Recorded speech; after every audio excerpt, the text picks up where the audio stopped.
Dindi badindi badindi badi banna dindadi badindadi badindadi badi banna dindadi badi banna dindadi badi banna tika dindi badindi badindi badi banna dindadi badindadi badindadi badi banna dindadi badi banna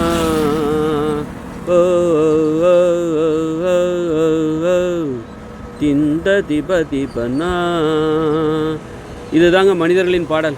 இனிமேல் இதான் வரப்போகுது. இன்றைக்கி இருக்கிற இளையராஜா பாட்டு, AR Rahman பாட்டு, இது எல்லாம் cinema பாட்டெல்லாம் காலாவதியாக போகுது. 2040 அப்புறம் இந்த இயந்திர அறிவியல் உலகம் ஃபெயிலியர் ஆன பிறகு இந்த உலகம் ஃபெயிலியர் ஆகிடும். அப்போ மின்சாரம் கிடைக்காது, டேப் ரெக்கார்டர் கிடைக்காது.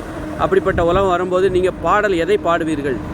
அப்போ என்ன பாடலை ரேடியோ மூலமாக நம்ம வந்து இளையராஜா பாட்டு இதெல்லாம் தான் உண்மைன்னு நம்ம நினச்சிட்ருக்கோம். அப்போ ரேடியோ இதெல்லாம் இல்லாத காலம் 2040 அப்புறம் வருது. அப்போ நீங்கள் எதை பாடுவீங்க? அப்போ பாடக்கூடிய பாட்டு தான் நான் இப்போ கண்டுபிடிக்கிறேன். இப்படி தான் பாடுவாங்க. இப்படி பாடினா நான் பாடுறது போல் பாடினீங்கன்னா எப்போ வேணாலும் பாடலாம், உடனே பாடலாம். இப்போ எப்படி பேசுகிறதுக்கு நம்ம உடனே பேசுகிறோம்ல, அதுபோல் பாட்டை உட்காந்து எழுதி சந்தம் எதுவும் போனேன் அதெல்லாம் தேவையில்லை. தின் தத்தி பண்ணி கதி கதி கம்மா கண்ணா அது மாதிரி ஒரு தடவை பாடிட்டோன்னா திரும்ப திரும்ப அதை பாடக்கூடாது, புதுசாக பாடணும். பாடுற ஒவ்வொன்றும் நமக்கு புதுசாக இருக்கணும். நம்ம என்ன பாட போகிறோங்கிறதே பாடும்போது தான் நானும் கேட்பேன், நீங்களும் கேட்பீங்க. அதுபோல் எல்லாருமே பாடணும். இந்த உலகத்தில் உள்ள எல்லாருமே பாடணும்.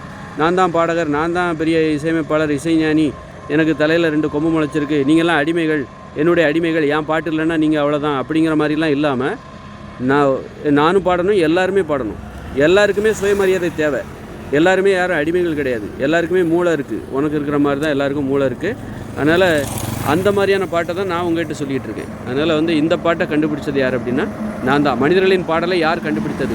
மனிதர்கள் இப்பொழுது தான் மனிதர்களாகவே முழுமையடைகிறாங்க. புரியுதா? மனிதர்கள் வந்து குரங்குலேருந்து மனுஷனாகிட்டான்னா அதுக்கான முயற்சியில் நம்ம இப்போ தான் வெற்றி அடைகிறோம், இப்போ தான் முழுமையடைகிறோம். மனிதர்களாக எப்படி வாழ வேண்டும், எப்படி பேச வேண்டும், எப்படி பாட வேண்டும், எதை பேசக்கூடாது, எதை சாப்பிட வேண்டும், எதை சாப்பிடக்கூடாது, இப்படிப்பட்ட அந்த அறிவில் முழுமையடைதல் தான் மனிதர்களாக முழுமையடைகிற அந்த முழுமை நிலை. மனிதர்களில் முழுமையடைந்த முதல் மனிதன் தான் நான்.